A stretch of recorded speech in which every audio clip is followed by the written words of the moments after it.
ಆಗಲೇ ಸರ್ಕಾರದ ಅತ್ಯಂತ ಪೆಟ್ ಪ್ರೋಗ್ರಾಮ್ ಆಗಿರುವಂಥ ಗೃಹಲಕ್ಷ್ಮಿ ಯೋಜನೆ ಬಗ್ಗೆ ಸಾಕಷ್ಟು ತಕರಾರುಗಳು ಬರ್ತಾ ಇದೆ. ಅಥವಾ ಸಚಿವರು ಮತ್ತು ಸರ್ಕಾರ ಕೆಲವೊಂದಿಷ್ಟು ಡೆಡ್ಲೈನ್ಗಳನ್ನು ಕೊಟ್ಟಿತ್ತು.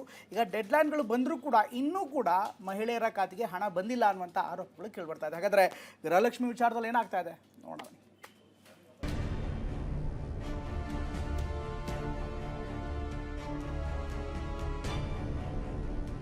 ಮೂರು ತಿಂಗಳಿಂದ ಬಾಕಿ ಇರುವಂತಹ ಹಣವನ್ನ ದಯವಿಟ್ಟು ಎಲ್ಲರ ಅಕೌಂಟಿಗೆ ಹಾಕಿ.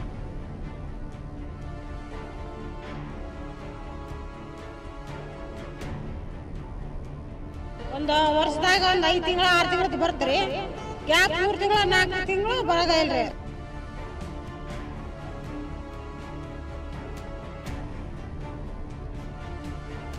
ಬಾರಮ್ಮ ಬಡವರ ಮನೆಗೆ ದಯ ಮಾಡಮ್ಮ ಅಂತ ಗೃಹಲಕ್ಷ್ಮಿಯರೆಲ್ಲ ಕಾದು ಕುಳಿತಿದ್ರು. ಲಕ್ಷ್ಮಿ ಹೆಬ್ಬಾಳ್ಕರ್ ಮಾತು ನಂಬಿ ಈ ವಾರ ನಮ್ಮ ಅಕೌಂಟ್ಗೆ ದುಡ್ಡು ಬಂದೇ ಬಿಡುತ್ತೆ ಅಂತ ಭರವಸೆ ಇಟ್ಕೊಂಡಿದ್ರು. ಆದ್ರೆ ವಾರ ಕಳೆದ್ರೂ ಗೃಹಲಕ್ಷ್ಮಿ ಹಣ ಮಾತ್ರ ಬಂದಿಲ್ಲ. ಹಾಗಿದ್ರೆ ಸಚಿವೆ ಕೊಟ್ಟಿದ್ದ ಭರವಸೆ ಏನು ನೀವೇ ಕೇಳಿ. 24ನೇ ಕಂತನ್ನ ಈಗಾಗಲೇ ಫೈನಾನ್ಸ್ ಡಿಪಾರ್ಟ್ಮೆಂಟ್ ಅವರು ನಮಗೆ ಕೊಟ್ಟಿದ್ದಾರೆ. ಸೋಮವಾರದಿಂದ ಮುಂದಿನ ಶನಿವಾರದ ಒಳಗಡೆ 24ನೇ ಕಂತು ಬಿಡುಗಡೆ ಆಗುತ್ತೆ. ಸಚಿವೆ ಲಕ್ಷ್ಮಿ ಹೆಬ್ಬಾಳ್ಕರ್ ಹೇಳಿದ್ದ ಡೆಡ್ ಲೈನ್ ಮುಗಿದು ಇವತ್ತಿಗೆ 2 ದಿನಗಳಾಗಿವೆ. ಈ ಬಗ್ಗೆ ಟಿವಿ9 ರಿಯಾಲಿಟಿ ಚೆಕ್ ನಡೆಸಿತ್ತು. ಈ ವೇಳೆ ಬಹುತೇಕ ಗೃಹಲಕ್ಷ್ಮಿಯರು ಅಕೌಂಟ್ಗಳಿಗೆ ಇನ್ನೂ ಹಣ ಬಂದಿಲ್ಲ ಅಂತ ರೊಚ್ಚಿಗೆದ್ದಿದ್ರು. 2 ತಿಂಗಳ ಅಥವಾ 3 ತಿಂಗಳಿಂದ ಬಾಕಿ ಇರುವಂತಹ ಹಣವನ್ನ ದಯವಿಟ್ಟು ಎಲ್ಲರ ಅಕೌಂಟಿಗೆ ಹಾಕಿ. ಕೊಡ್ತೀನಿ ಅಂತ ತಿಂಗಳನ್ನ ಆಗ್ಬೇಕು, ಎಲ್ಲಿ ಮತ್ಕ ಇಳಿಸ್ಬೇಕು, ಅವ್ರು ಕೊಡ್ತಾ ಇಲ್ಲ. ಟೈಮ್ಕ ಆಗ್ಬೇಕಲ್ಲ ಸರ್. ಇನ್ನು ಗೃಹಲಕ್ಷ್ಮಿ ವಿಚಾರವನ್ನ ವಿಧಾನಸಭೆಯಲ್ಲಿ ಎತ್ತಿದ್ದ ಬಿಜೆಪಿ ಶಾಸಕ ಮಹೇಶ್ ತೆಂಗಿನಕಾಯಿ ಸರ್ಕಾರದ ವಿರುದ್ಧ ಗುಡುಗಿದ್ದಾರೆ. ಈವರೆಗೆ ಹಣ ಹಾಕಿಲ್ಲ ಅಂತ ಹೋರಾಟದ ಎಚ್ಚರಿಕೆ ಕೊಟ್ಟಿದ್ದಾರೆ. ಮತ್ತೊಂದು ಕಡೆ ಗ್ಯಾರಂಟಿ ಅನುಷ್ಠಾನ ಪ್ರಾಧಿಕಾರದ ಅಧ್ಯಕ್ಷ ಎಚ್.ಎಂ. ರೇವಣ್ಣ ಇಷ್ಟು ವರ್ಷ ಹಾಕಿದ್ರ ಬಗ್ಗೆಯೂ ಮಾತನಾಡಿ ಎಂದಿದ್ದಾರೆ. Bureau report ಟಿವಿ9.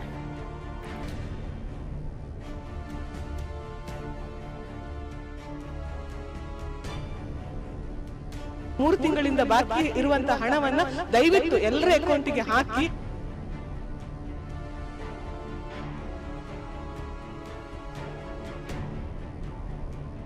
ಒಂದು ವರ್ಷದಾಗ ಒಂದು 5 ತಿಂಗಳು 6 ತಿಂಗಳು ಬರ್ತೀರಿ, ಗ್ಯಾಪ್ 3 ತಿಂಗಳು 4 ತಿಂಗಳು ಬರೋದೇ ಇಲ್ರಿ.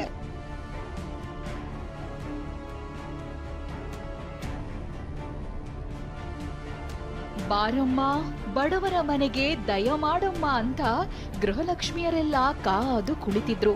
ಲಕ್ಷ್ಮಿ ಹೆಬ್ಬಾಳ್ಕರ್ ಮಾತು ನಂಬಿ ಈ ವಾರ ನಮ್ಮ ಅಕೌಂಟ್ಗೆ ದುಡ್ಡು ಬಂದೇ ಬಿಡುತ್ತೆ ಅಂತ ಭರವಸೆ ಇಟ್ಕೊಂಡಿದ್ರು. ಆದ್ರೆ ವಾರ ಕಳೆದ್ರೂ ಗೃಹಲಕ್ಷ್ಮಿ ಹಣ ಮಾತ್ರ ಬಂದಿಲ್ಲ.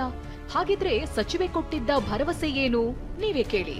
24ನೇ ಕಂತನ್ನ ಈಗಾಗಲೇ ಫೈನಾನ್ಸ್ ಡಿಪಾರ್ಟ್ಮೆಂಟ್ ಅವರು ನಮಗೆ ಕೊಟ್ಟಿದ್ದಾರೆ. ಸೋಮವಾರದಿಂದ ಮುಂದಿನ ಶನಿವಾರದ ಒಳಗಡೆ 24ನೇ ಕಂತು ಬಿಡುಗಡೆ ಆಗುತ್ತೆ. ಸಚಿವೆ ಲಕ್ಷ್ಮಿ ಹೆಬ್ಬಾಳ್ಕರ್ ಹೇಳಿದ್ದ ಡೆಡ್ ಲೈನ್ ಮುಗಿದು ಇವತ್ತಿಗೆ 2 ದಿನಗಳಾಗಿವೆ.